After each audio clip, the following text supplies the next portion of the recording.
Bienvenue sur Africa 24 dans cette nouvelle édition de l'Africa Tonight. Voici les titres. La Chine s'apprête à investir 60 milliards de dollars dans le développement du continent africain. Cette somme devrait être décaissée sous forme de subventions, de prêts et de fonds de développement. République démocratique du Congo, le mouvement pour le renouveau demande au président Joseph Kabila de se prononcer clairement au sujet de la fin de son mandat présidentiel.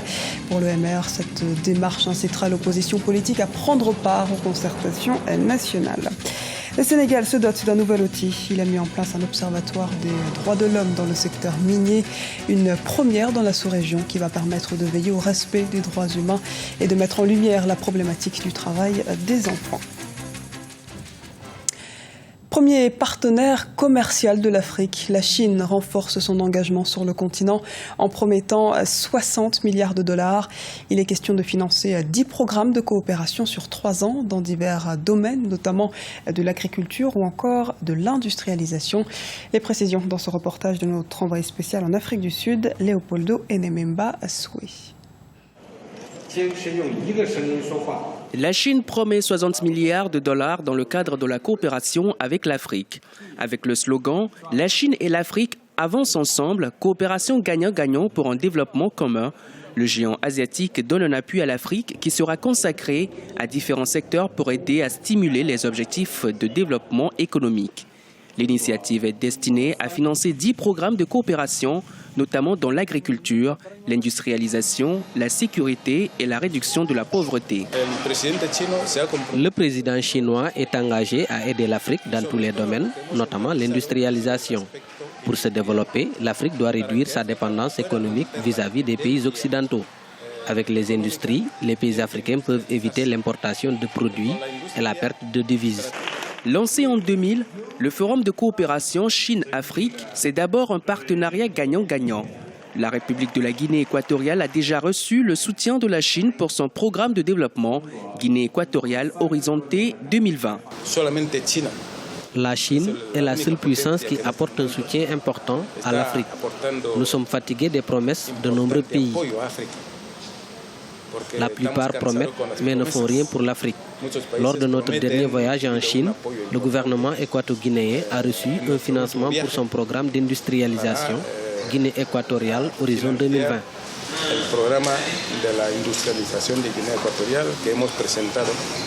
Compte tenu de l'importance de ce sommet pour l'Afrique, environ une trentaine de dirigeants du continent ont fait le déplacement de Johannesburg. Pékin est le premier partenaire commercial de l'Afrique, mais ces échanges ont baissé à cause de la décroissance de l'économie chinoise en 2015. Peut-on espérer la fin du chaos en Libye? La question se pose.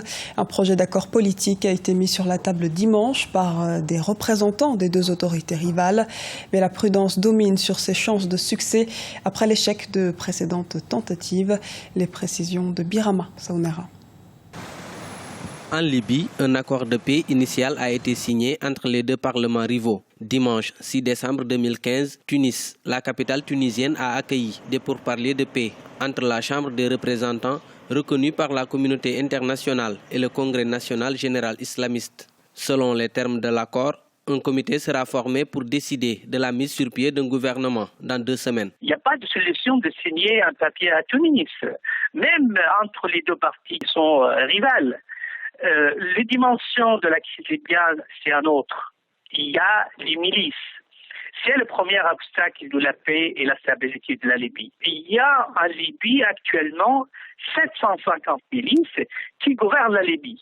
Donc personne, même le Parlement, ni de Tobruk, ni de Tripoli, il ne gouverne rien du tout sur le terrain. L'accord politique entre les deux parlements rivaux stipule l'organisation d'élections au bout de 2 ans et la réédition d'une nouvelle constitution. Les pourparlers de Tunis ont été organisés sans la médiation des Nations Unies. Les observateurs invitent l'ONU à envoyer une force multinationale pour aider à enrayer la violence installée par les milices et les terroristes. La Libye a vraiment besoin de la communauté internationale qui peut freiner et contenir ces milices militairement. Donc même si on a formé un gouvernement, malheureusement, ce gouvernement sera à la merci à la dictate de ces milices qui se trouvent à Tripoli ou à Benghazi ou d'autres villes. On a besoin d'une force internationale pour soutenir tout gouvernement futur de la Libye. La Libye est en proie à une guerre civile depuis l'invasion de l'OTAN en 2011, qui avait abouti à l'assassinat du président Muammar Kadhafi. Le pays est resté sans gouvernement depuis plusieurs mois. Des milices armées et des terroristes occupent certaines régions du pays, ce qui pose un problème sérieux de sécurité pour les citoyens et leurs biens.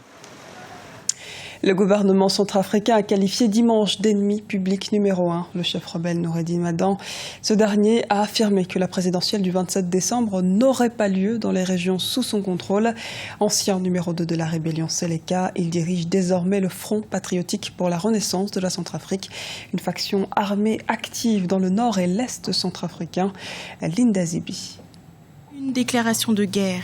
Voilà comment les officiels centrafricains qualifient les propos du chef de guerre Noureddine Adan, qui dirige une des plus importantes branches, les FPRC, de l'ex-coalition Seleka. L'ancien numéro 2 de la rébellion Seleka a en effet déclaré entre autres que lui et ses hommes s'opposeraient à tout déploiement de l'autorité de l'État dans les zones sous son contrôle. Des propos qualifiés de déclaration de guerre et qui lui valent d'être déclaré ennemi public numéro 1 par les autorités du pays. Une fois de plus, Noureddine Adan vient de s'illustrer par une déclaration fracassante pour s'opposer à la tenue des élections dans la zone sous son contrôle. Il s'oppose également au redéploiement des fonctionnaires de l'État. Il vient par cet acte-là justement de déclarer la guerre. Le gouvernement appelle les Centrafricains à ne pas céder à la peur et promettent que le retour à l'ordre constitutionnel se fera uniquement par la voie des urnes. Monsieur Noureddine Adan, à un certain moment donné, il avait la raison, il avait cette raison de se battre et tout. Mais au jour d'aujourd'hui, comme je l'ai dit, que ça ne sert à rien que M. Noureddine Adan puisse se mettre à l'écart. Parce que s'il continue d'organiser une résistance ou de faire la partition du pays, c'est qui est sûr que les Centrafricains ne seront pas d'accord avec lui. Et de même, la communauté internationale qui a eu à donner beaucoup de moyens pour assurer la sécurité des Centrafricains et leurs biens et de faire rétablir l'autorité de l'État après les élections générales. Les Centrafricains ne veulent plus entendre parler de la partition. En raison de l'insécurité et des difficultés logistiques, le pays a dû reporter à plusieurs reprises la tenue des élections. Le premier tour des élections présidentielles et législatives est finalement prévu le 27 décembre 2015 avec près de 2 millions d'électeurs. En République démocratique du Congo, Clément Kankou appelle le président Joseph Kabila à se prononcer sur la fin de son mandat. Le président du Mouvement pour le Renouveau estime qu'une telle précision favoriserait la participation de ceux de l'opposition qui boycottent ce dialogue. Les explications de Grazella Tiakonte. Coup d'État constitutionnel, machination politique, mascarade. En République démocratique du Congo, le dialogue national convoqué par le président Joseph Kabila continue de faire couler beaucoup d'encre. Dans une déclaration ce samedi 5 décembre à Kinshasa, Clément Kankou, président du Mouvement pour le Renouveau, demande au président congolais de se prononcer clairement sur la question de la fin de son mandat présidentiel pour inciter l'opposition politique à prendre part aux concertations. Le Mouvement pour le Renouveau est acquis à tout le monde de sortir de crise à travers le dialogue. Mais nous disons, donner toutes les chances à un dialogue constructif, se tenir compte des conditions que nous sommes en train de poser et que nous avons toujours posées, c'est-à-dire que le dialogue soit inclusif. Pour qu'il soit inclusif, le chef de l'État doit donner le gage de confiance à ceux qui redoutent de ce dialogue aujourd'hui. Mais selon certains observateurs, là n'est pas la question. La priorité doit être donnée à la préparation des prochaines échéances électorales, comme le prévoit la Constitution. La seule vraie question est celle de savoir, on organise les élections l'année prochaine dans le cadre du respect de la Constitution. Et si on respectait la Constitution, Kabila n'a aucun droit de se représenter. C'est-à-dire qu'on est en train de tourner autour du pot en RD Congo. Il fallait préparer les moyens d'organiser cette élection-là. La RD Congo a refusé de se donner les moyens, sans doute parce que certains membres de la majorité présidentielle ont intérêt justement à ce que on continue dans le flou comme ça et qu'il y ait ce glissement pour prolonger Kabila. Mais les mouvements d'opposition n'entendent pas se laisser faire. Multipliant les conventions, ils peaufinent des contre-stratégies. Côté gouvernement, on dénonce un procès d'intention et se donne rendez-vous au dialogue annoncé à Kinshasa. Officiellement, il sera question du fichier électoral, du calendrier électoral et du financement des élections. Le Sénégal va veiller aux droits de l'homme dans les mines. Le pays vient de se doter d'un observatoire des droits de l'homme dans le secteur minier. Cet observatoire suivra de près les activités minières légales, mais aussi toutes les extractions illégales. Les précisions de Birama Saonera. Le Sénégal s'est doté d'un observatoire national des droits de l'homme dans le secteur minier. Objectif, garantir le respect des droits humains et la transparence dans l'exploitation des ressources minières. L'initiative vise aussi à prendre en charge les aspirations des populations locales dans les zones minières. À cela s'ajoute une meilleure rétribution des dividendes des ressources dans ce domaine. Les objectifs sont divers, mais il faut dire que l'objectif, le premier, c'est veiller à la mise en œuvre des principes directeurs des Nations Unies relatifs aux entreprises et aux droits de l'homme et les directives communautaires de la CEDEAO conformément à la vision minière africaine et aux dispositions légales nationales en matière de protection des droits humains. Surtout, veiller au respect des droits des communautés, accompagner donc bien entendu les populations pour la réparation des préjudices subis. La mise en place de cet observatoire a été proposée en novembre 2014. Pour les observateurs, cet outil va sans doute impacter de façon significative la gouvernance des ressources minières au Sénégal. Nous allons nous impliquer dans le cadre de la réforme du code minier, qui était d'abord un code essentiellement incitatif. Mais dans le cadre de cette réforme, nous allons intégrer l'approche droits humains et faire de sorte que des mécanismes également de prévention et gestion de conflits soient développés. Nous allons également faciliter le dialogue entre les parties prenantes, mais également nous pensons que le secteur minier peut être un secteur qui, géré avec efficience, géré avec transparence, peut nous permettre de booster l'économie de ce pays-là. Les compagnies minières sont présentes dans l'observatoire, tout comme la société civile.